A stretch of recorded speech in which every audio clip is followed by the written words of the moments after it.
Hello everyone, welcome to my channel Paul kitchen. তো আজকে আমি হাজির হয়েছি আপনাদের জন্য একটা শুক্তো রেসিপি নিয়ে। তো আজকে আমি আপনাদের রান্না করে দেখাবো পাট পাতা শুক্তো রেসিপি। তাহলে চলুন দেরি না করে দেখে নিন কী করে তৈরি করছি স্পেশাল পাট পাতা শুক্তো রেসিপিটা। আর আপনাদের কাছে যদি রেসিপিটা ভালো লেগে থাকে অবশ্যই লাইক, কমেন্ট, শেয়ার এবং সাবস্ক্রাইব করবেন। আর পাশে থাকা বেল আইকনটা অবশ্যই প্রেস করে দেবেন। তো আমার রেসিপিটা তৈরি করতে লাগছে এখানে পরিমাণ মতো পাট শাকগুলো আমি কুচি কুচি করে কেটে নিয়েছি। আর লাগছে এখানে পরিমাণ মতো কিছু কাঁঠালের বিচিগুলো লম্বা লম্বা করে কেটে নিয়েছি। লাগছে এখানে পরিমাণ মতো কিছু নুন, লাগছে পরিমাণ মতো হলুদ গুঁড়ো, লাগছে পাঁচফোড়ন, লাগছে জিরা বাটা, লাগছে এখানে আদা বাটা, আর লাগছে আমার এখানে দুটো শুকনো লঙ্কা আর একটা তেজপাতা। তাহলে এবার চলুন শুরু করা যাক রেসিপিটা। তো এবার ওভেনে একটা প্রেসার কুকার বসিয়ে দিলাম আর দিয়ে দিচ্ছি পরিমাণ মতো জল। দিয়ে দিচ্ছি এর মধ্যে কেটে রাখা কাঁঠালের বিচিগুলো আর দিয়ে দিচ্ছি সামান্য একটু নুন। এবার আমি প্রেসার কুকারের ঢাকাটা বন্ধ করে দিচ্ছি। দেখুন প্রেসার কুকারের সিটি উঠতে শুরু করে দিয়েছে। মোটামুটি 4-5টা সিটি হলেই প্রেসার কুকারের ভেতরে যে কাঁঠালের বিচিগুলো আছে এগুলো পুরোপুরি সিদ্ধ হয়ে যাবে। এবার আমি নামিয়ে নিচ্ছি কাঁঠালের বিচিগুলো।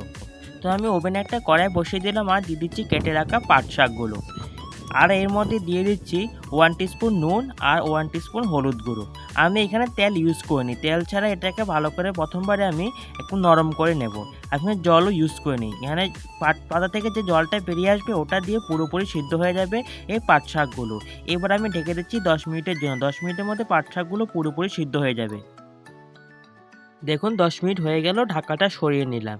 দেখুন পাট শাকগুলো মোটামুটি সিদ্ধ হয়ে গেছে। দেখুন আমি এখানে এক ফোঁটা জল ইউজ করিনি, পাট শাকে যে জলটা ছিল ওটা দিয়ে পুরোপুরি সিদ্ধ হয়ে গেছে।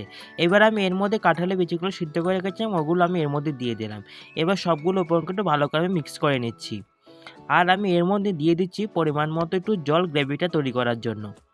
এবার এটাকে ভালো করে আমি মিক্স করে নেব।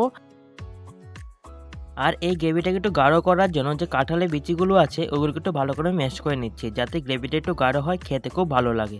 তাই এমন করে কিছু কাঁঠালের বিচি আমি কিছু ম্যাশ করে নিলাম। তো আমি একটু সম্বাদ দেওয়ার জন্য দিয়ে দিলাম পরিমাণ মতো তেল, আর দিয়ে দিচ্ছি দুটো শুকনো লঙ্কা, আর দিয়ে দিচ্ছি দুটো তেজপাতা, দিয়ে দিচ্ছি পরিমাণ মতো 1 টিস্পুন পাঁচফোড়ন। এবার সবগুলো উপকরণকে একটু হালকা লালচে করে ভেজে নিচ্ছি।